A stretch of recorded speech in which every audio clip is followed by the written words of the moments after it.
नमस्कार, मैं परवेज आलम और आप देख रहे हैं the news post for you. दोस्तों, जैसा कि मैंने आपसे वादा किया है कि हर बार एक नई शख्सियत से आपकी मुलाकात कराएंगे, तो आज मेरे साथ युवा पीढ़ी की एक उभरती हुई समाज सेविका अरुंधति मिश्रा। जी हाँ, अरुंधति मिश्रा मास्टर्स की डिग्री हासिल की हुई है, समाज सेवी है। हजारीबाग इनका मायका है और गिरिडीह इनका ससुराल है। ये यहाँ चुनाव मैदान में है, पर दूसरे फेज के चुनाव के लिए नामांकन इनको करना है, तो अपने कीमती समय में से इन्होंने मुझको बात करने के लिए अपना समय दिया। आइए आपका परिचय कराते हैं अरुंधति मिश्रा जी से। नमस्कार। नमस्कार। आपका मेरे चैनल पर बहुत स्वागत। धन्यवाद सर। आप इतनी यंग हैं, अभी आप 25 साल कुछ महीने की हैं, एमए की हुई है, पढ़ रही थी, अभी और भी आपका रिसर्च चल रहा है। अभी ही समाज के काम में, सामाजिक काम में रुचि क्यों पैदा हो गई और चुनाव लड़ने का मन क्यों बना लिया? मुझे लगा कि आगे आना चाहिए चुनाव में, और दूसरा रीज़न ये था कि जब हम यूपीएससी का तैयारी कर रहे थे तो उसी बीच करंट अफेयर्स को पढ़ना रहता था। तो उसी करंट अफेयर्स में वो सोशल इश्यूज़ के बारे में पता पता चलने लगा, और एक मिडिल क्लास फैमिली से बिलोंग करते हैं, तो उससे ये पता चला कि आम जनता का नीड क्या होता है। तो उसके लिए आगे आना चाहते थे, और इस बार 25 साल हुआ है तो हम सोचे कि इस बार विधानसभा चुनाव की लड़ा।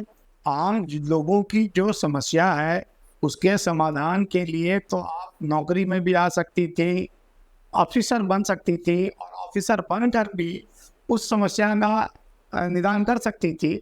फिर चुनाव ही लड़ना क्या जरूरी था? राजनीति से लोग डरते हैं आने में। विधानसभा में हमको बड़ा क्षेत्र मिलेगा काम करने को, और ज़्यादा से ज़्यादा लोग तक मौका मिलेगा हम उनके लिए सेवा कर पाए। और गिरिडीह विधानसभा जो है, क्योंकि गिरिडीह मेरा ससुराल है, तो मैं जब यहाँ आई तो यहाँ घूमी, और लोगों का समस्या जानने के बाद मुझे लगा कि मुझे आगे आना चाहिए। पैसे का खेल होगा चुनाव, लेकिन हर इंसान को बिकना छोड़ना होगा और अपनी समस्या के लिए आगे आना होगा, तभी इसका कुछ सोल्यूशन हो सकता है। और मैं ईमानदारी से काम कर रही हूँ, मैं लोगों से जुड़ने का काम कर रही हूँ। तो रोजगार, क्योंकि हम जब यहाँ घूमे तो हमको पता चला कि यहाँ के जो लोकल मजदूर हैं उनको बाहर जाना पड़ता है काम के लिए, और फैक्ट्री जो भी है जो पोल्यूशन हो रहा है उससे लोगों को दिक्कत हो रहा है। तो फैक्ट्री की वजह से भी दिक्कत है, और आप लोग क्यों लोकल लोग को नहीं दे रहे हैं रोजगार। सबसे पहले जो एजुकेशन का सिस्टम यहाँ दिखा, बहुत ही मतलब क्या बोले, यहाँ से स्टूडेंट लोग को बाहर जाना पड़ता है पढ़ने के लिए। क्यों हम अपने घर में ही व्यवस्था क्यों नहीं देंगे? किसी को अगर कोई इमरजेंसी हो जाए तो तत्काल यहाँ उनको चिकित्सा सुविधा नहीं मिल पाती है, तो चिकित्सा के क्षेत्र में आपकी क्या योजना है? जब मैं अपना हेल्पलाइन नंबर जारी की फेसबुक पे, तो काफ़ी सारा कॉल आ रहा था कि मैडम ये दिक्कत है, ये हो रहा है, यहाँ पे ये दिक्कत है, किसी को ब्लड नहीं मिल रहा है, किसी को मतलब प्रॉपर ट्रीटमेंट नहीं मिल रहा। तो मैं जब क्षेत्र भ्रमण के लिए निकली थी तो उसी बीच मेरी भी तबीयत खराब हुई। तो उसी बीच मैंने सोचा कि मैं सदर हॉस्पिटल भी जाती हूँ, और जो भी यहाँ पे व्यवस्था वो सब देखते हो। तो वहाँ जाने के बाद मतलब मैं 2 घंटे भी प्रॉपर नहीं रह पाई, मुझे पानी चढ़ रहा था। वहाँ 2 घंटे भी नहीं रहा जा रहा था, इतना स्मेल था। और साथ ही जो वहाँ का बेड का जो सिस्टम है वो भी पूरा गंदा, चादर वो बहुत गंदगी था। तो वहाँ पे कैसे लोग, और प्लस मतलब दूसरे लोगों से जो सुने हैं कि रेफर का सिस्टम है, तो जो रेफर किया जा रहा है तो उससे लोगों को दिक्कत होता है, और यहाँ पे कोई ऐसा व्यवस्था नहीं है, और बाहर जाना पड़ता है। और बाहर जाने में किन्हीं की मौत हो जाती है, जो कि बहुत मतलब क्या बोले, यहाँ का सिस्टम बहुत खराब लगा। कभी गिरिडीह शहरी इलाका और जिला अवरंग बहुल क्षेत्र हुआ करता था। आज भी गिरिडीह जिले में बहुत सारी खदानें हैं जो अवैध रूप से चल रही हैं।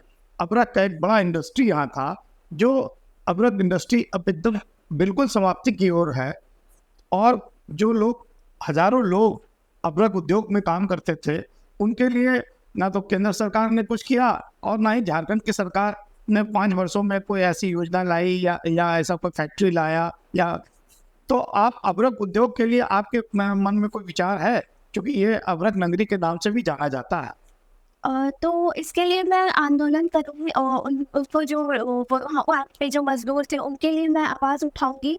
यहाँ जो कोयलांचल का इलाका है वो काफ़ी उपेक्षित लगता है, तो उसके लिए भी कोई योजना आप के मन में चल रही? ज़रूर इसके बारे में भी मैं खुद गई थी वहाँ पे और वहाँ पे देखा कि ज़मीन फंस गया नीचे, तो वहाँ पे जो लोग रहे उनके लिए भी खतरा है, तो मैं इस पर भी काम करूँगी, ज़रूर करूँगी। मैं हर एक चीज़ छोटे छोटे चीज़ के लिए प्लान बना रही हूँ कि कैसे क्या करना है, तो मैं वो भी आगे देखूँ। 2 प्राथमिकता बताइए। स्वास्थ्य, क्योंकि जान है तो जहान है, स्वास्थ्य सबसे ज़रूरी है। दूसरा शिक्षा, और मैं साथ में बेरोज़गार लोग को रोज़गार भी मतलब दिलाने का काम करूँगी, इसलिए क्योंकि रोज़गार के बिना नहीं चलेगा। तो ये 3 जो है वो बेसिक चीज़ है। तो आप क्या समझती हैं कि झारखंड में पेपर लीक का कितना बड़ा मुद्दा है? पेपर लीक तो कितना स्टूडेंट मेहनत करते हैं, मैं खुद कर रही थी। कई बार कई एग्ज़ाम भी लीक हुआ है, तो उससे बहुत फ़र्क पड़ा है। स्टूडेंट बहुत मेहनत करते, 1 साल, 2 साल, 3 साल, 4 साल लगा रहे हैं, उसके बाद पेपर लीक हो जा रहा है। और जो लोग मतलब कमी में पढ़ते हैं, उनके पास कोई व्यवस्था नहीं है प्रॉपर, वो लोग उतने दिन से तैयारी करें, उनके साथ गलत होता है। इस चुनाव में स्थापित राजनीतिक दलों को छोड़कर युवा आपको वोट देंगे, और क्यों? तो सारे स्टूडेंट को मैं बस यही कहूँगी कि अपने हक की लड़ाई लड़े, और जहाँ भी मौका मिल रहा है वहाँ पे आप आगे आए किसी भी तरीके से, और अपनी बात को रखें सामने। तो ये थी अरुंधति मिश्रा, जिन्होंने बड़ी बेबाकी से मेरे सवालों का जवाब दिया और अपनी योजनाओं से भी, अपनी प्राथमिकताओं के बारे में भी बताया। खासतौर पर युवाओं से अपील की कि युवा होने के नाते उनका समर्थन इनको मिले। अब देखना होगा जब चुनावी नतीजे आएंगे तो नतीजा क्या निकलेगा। अभी तक के लिए इतना ही। हम फिर मिलेंगे एक नई शख्सियत के साथ। बने रहिए हमारे साथ और हमें लाइक और सब्सक्राइब करते रहें ताकि मेरा भी हौसला बढ़ता रहे। नमस्कार।